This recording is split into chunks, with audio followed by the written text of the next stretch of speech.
What do you need to shoot a hyperlapse? As I mentioned earlier, a hyperlapse is just like a time-lapse. You just shoot a sequence of photos. Now, you don't actually need any special equipment for a hyperlapse sequence.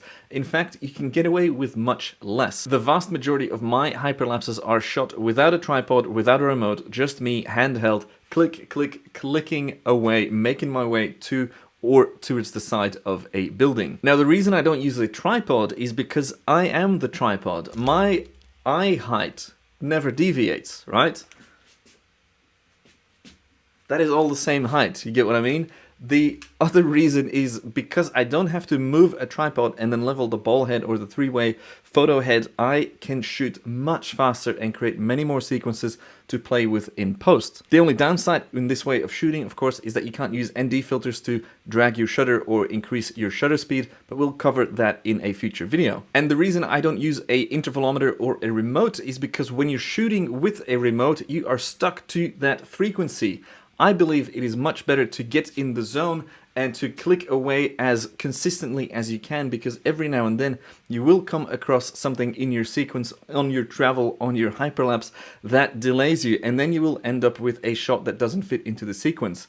Keep in mind that the majority of these clips will be playing back at 25 to 30 frames per second, and if one of those frames is out by only a couple of seconds, the majority of the people will never notice that. So you can actually get away with quite a lot when shooting handheld hyperlapses. One crucial tip that I give to all of my hyperlapse students is to never shoot wider than 24mm focal length on a full frame equivalent. The reason for that is if you are shooting extremely wide angle, for example 16mm, the distortion you get on the edges of the frame by even the slightest deviation of lining up your shot results in quite a lot of a perspective shift or a distortion purely because of the optics of the lens.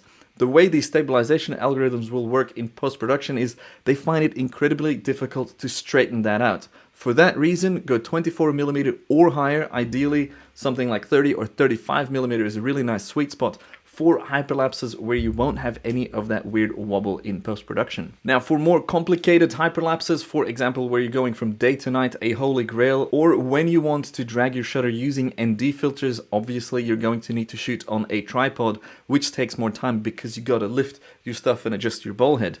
Couple of really useful things that you can use there is a three-way geared ball head, which allows you to minutely and very accurately adjust your three axes of movement of your camera. And I also highly recommend, and I see very few people use this, to get some wheels for your tripod. This was an absolute game changer for me when I started using those in 2014 at festivals, in big stadiums, etc. It really sped up my workflow by quite a bit, and they're pretty affordable online. So if you're thinking of doing some advanced hyperlapses, check out these extra products that will make your life so much easier. Then of course you can also shoot hyperlapses on a gimbal, but we will cover that in future videos. For now, let's get cracking. Let's have a look at how to shoot a handheld hyperlapse.